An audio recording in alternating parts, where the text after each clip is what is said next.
This is part 3 of the Current Account Explorer, and what I want to do now is implement this search function. The idea is that I have all my transactions here. What I want to be able to do is to search for transactions. So if, for example, I was to put in ATM here and click on show, what I'm looking for is a table here to appear filled with all the transactions that feature the word ATM. You can see them there, so I can find out how much money I'm spending on cigarettes and beer, which I typically pay for with cash. So when I click on show, I want this table to fill up. We're going to attempt that. So I'm looking at the JavaScript. Here it is. The button is already in place. Let's just check what it's called. That show button has got ID show, and so I can put a click event on show, and I can do that anywhere I like. Might as well put it at the end. So let's implement the show button. So first of all, I use jQuery to find show, and then I want to attach a click event on it. So function. So this is the code that will kick off when the user clicks on show. What I want to do is to search through every one of these, and when I find one, I want to put it into this table here. Let's have a loop to run through the existing table. So all of these, there's the narrative field I'm going to be searching. That's the second TD in this table. So this table here is called not result, results where I'm going to put it. That table, this table here, ID controls, div, table result. No, I can't find it. I'm going to right click on it and inspect. That table is called transactions. So I'm looking for all the TDs in transactions. So transactions, that's the name of the table. Space TD gets me every TD. I think maybe I'm going to search all the rows. So if I search all the rows there, and I'm going to set that to be a variable. Let's say var tr list equals every row of the transaction table. And this is a simple array. So the result of a JavaScript find command like that is typically an array, and we can index over the array and we can get each element. So I can say for var I equals 0, I is less than trl dot length I plus plus, and now trl I is going to be each of these rows here in turn. Now there's a few complications. This is a HTML node, it's a DOM node, and I want to turn it into a jQuery node. So I put $, around it like that. And I'm interested in the second TD of that row. So each row in there, each TR has got a, well, not the first one's different. The second one, it's got 1, 2, 3, 4 TDs, 5 TDs in it, and it's only the second TD that I'm interested in. So I have to find the second TD in that row. One way to do this is to say I'm looking for all the TDs in the context of that row. So that expression there gives me a list of all TDs in the TR, and I'm interested in number 1. I'm interested in the first one. That again is going to be a DOM object, and I can make it into a jQuery object just by wrapping it in the $function. And that has got a text, and that element there is the thing that I want to search. I've done quite a lot there, and I'm not confident I've got it right. So what I'm going to do is set a variable there. This is the search text. So I'm going to record that as a variable, and I'm going to console log it before I go on. Console log search text. Let's save that, and we'll reload. It's the console I'm interested in. When I click on this show button, it should give me all the narratives. Nah, nothing happened. Reload. Run it again. Okay, can't see what's going on. Let's watch it. So I go to sources, and it's this file here that I'm interested in. And I clicked on show. Let's go through this one step at a time. Alright, so I'm debugging. I'm pretty sure that that show is linked up, but let's just check. So I put a breakpoint on there and I click the show button again and it pauses on line 34 and it should set TRL.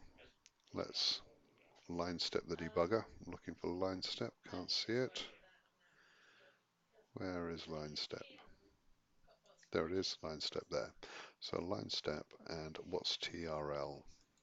Type in TRL and it's the empty list. So I can see what my error is now. TRL is transaction space TR, but there isn't a node called transaction. The node is called transactions. Let me just convince myself that's the case. Transactions with an S.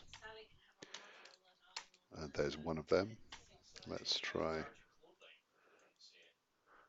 transactions space TR.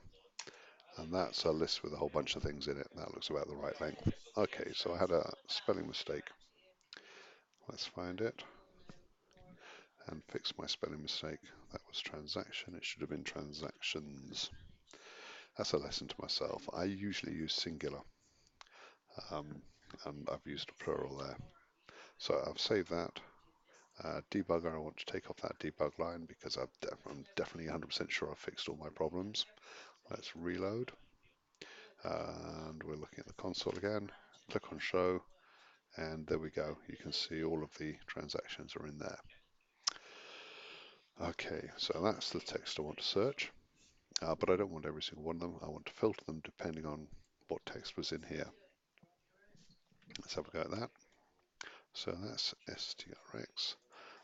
Now there's a useful JavaScript function that will search for text, and it's called, I think, index of. JavaScript index of. And let's put in MDN. Okay, so that's index of. That's array. Here's string index of. That's the one I want. I don't want array index of. I want string index of. So string index of. Looking at the documentation, I give it the string I'm searching, the value I'm looking for, and it will return -1 if it's not there, and 0 or a positive number if it is there. It'll tell me where it is. I don't actually care where it is. I just want to know whether it's there or not. So the test I'm interested in is if.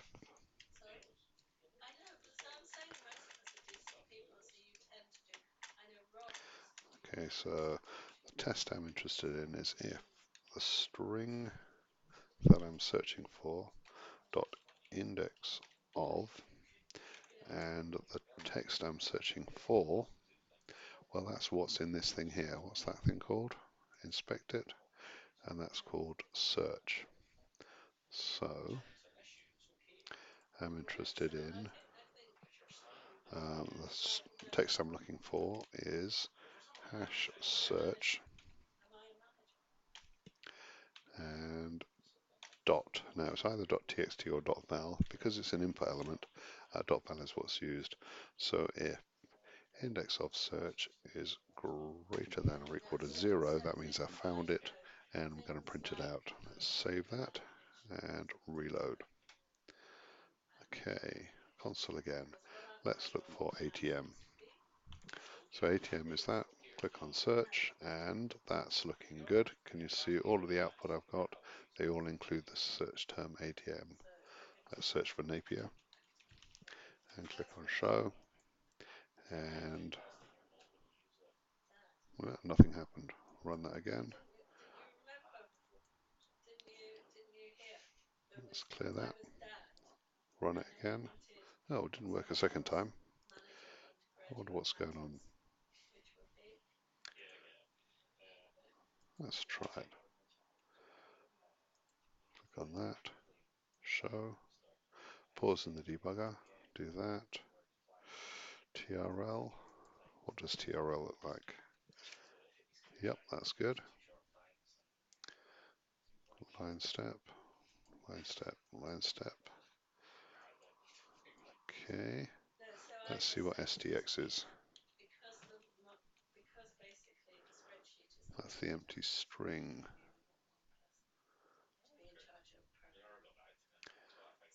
Can't see why that would be the case. Why would that be empty? Let's look at it again. That's very strange. Okay, trying to investigate why it's not working a second time. We're going to reload. Put in ATM. Click on show.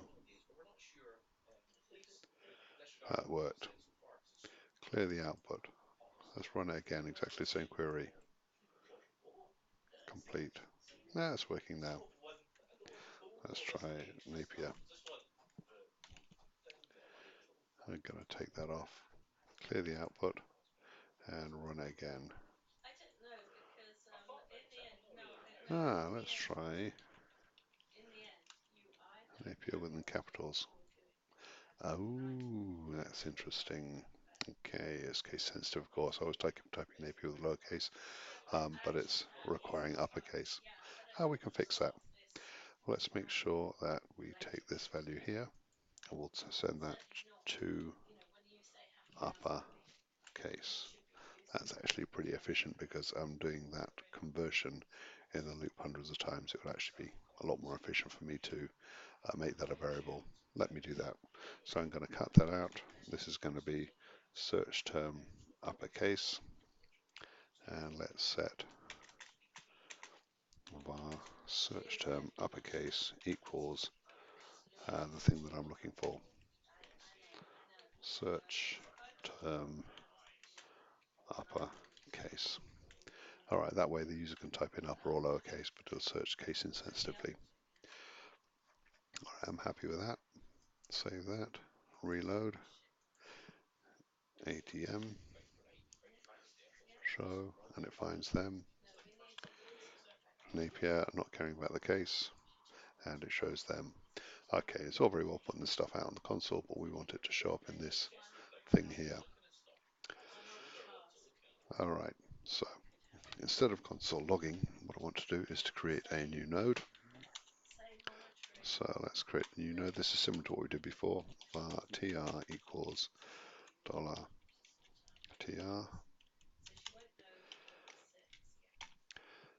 Okay, and I want to add in so dot append. Okay, so I want to make up a TD node with a date. So that is going to be $td. So that's a TD node created. Let's give it text. And I'm just going to put in date for the minute. And I also want to append something similar for this middle one. And one more. Dot append TD date. So the second one will be the narrative. And the last one will be the amount. AMT. Having created that TR node, let's put that TR node into the new table. Dot append to, and this table here, what's that called? Inspect it. So that is table result. Append to, was that ID result? Yes, it was. So I'm going to append to hash result. Now this is not putting the right things in, but it's putting something in. Let's reload, search for ATM, and yep, I've got date and narrative. It's not putting the right values in, but it's putting something in. And that looks like about the right number. Let's try and get the actual values I want. So instead of saying date, I'm after an element from this TRL. So what I want is TRL I. Actually, this is tough. Let me show you how I do this. So this is kind of lazy programming, but I'll do this by running it live. So I'll leave that in place there, and I'm going to put a breakpoint on my sources. So here I am in the search, and this is me trying to find the values. Let's put in a breakpoint. The breakpoint happens to be in exactly the right place. Let's put the breakpoint there and see if we can figure out the values that I'm after. So I'm going to search for ATM, and the first ATM I'll find will be this one here, the Fairmar head. So let's run. Okay, so TRLI is that TR node, and that TR node, that's the right one, that is link ATM Fairmar head. Okay, and all the details that I want to copy across are there. TRLI, the first one's got the date, the first TD's got the date, next one's got that, and then the amount is in this one here. So the values I'm looking for are TRLI, and what I want to do is search for TDs. So let's find a TD in that, and I'm interested in, for example, let's try 0, see if that works. So TRL0, no, it's not letting me do that. Perhaps it's nth child, and it's either 0 or 1. Let's guess at 0. No, let's guess at 1. Okay, that's found a TD. I'm interested in the text of that. Okay, and that's found me the date. And I reckon I'll have the narrative that I want in 2. Yep, and the amount I want is in 4 or 5. Let's try 4. There's the amount 80. So this phrase here, I can use these phrases to populate my stuff. Let me just copy that. That was the amount. So that I can put in here. Yep, and something similar here. That's the narrative. And something similar here. That's the date. So this one was number 1. This was number 2. And then 4 was the result I wanted. Let's save that and reload. Take off the breakpoint because this can't possibly go wrong. ATM and search. Lovely job. There's the ATMs showing up. So all the ATMs. Let's try searching for Napier and click on show. And that was okay, except I really wanted it to clear this out. When I clicked on search again, you can see there's the ATM results, and here are my Napier search results, and some of them may coincide, but the point is I want the previous query to clear before I run the next one, and that's a very easy thing to do. Here's the click function, and this is me filling in that click function. What I want to do is clear the results table. So the results table is here. So what I want to do, before I fill that table, let's do it just before I start filling that table. Now, as soon as you click on this, let's clear out that result table. $hash result. Okay, one option is to say empty. I think that's a JavaScript function. Empty should clear everything out. Save that. Reload this. And ATM. Click on that. It worked fine, but I don't know if you noticed. It cleared out this header row as well, and I don't want that. So ATM, click on show, it clears out the header row. So this was a bit too drastic. That was clearing the table altogether. What would be better is if I said tr, and I don't want to empty, I want to either remove or delete. Let's guess remove. And if I say tr plus tr, that means everything except the first one. Save that, reload, ATM, search. Fantastic. Let's just check that it's working. Napier. I want it to clear out the ATM, put the Napier results in. That worked as well. I don't like the way the table is jumping, but I don't know that I can bother to do anything about that just now. Either way, I'm going to pause this and maybe return to it later.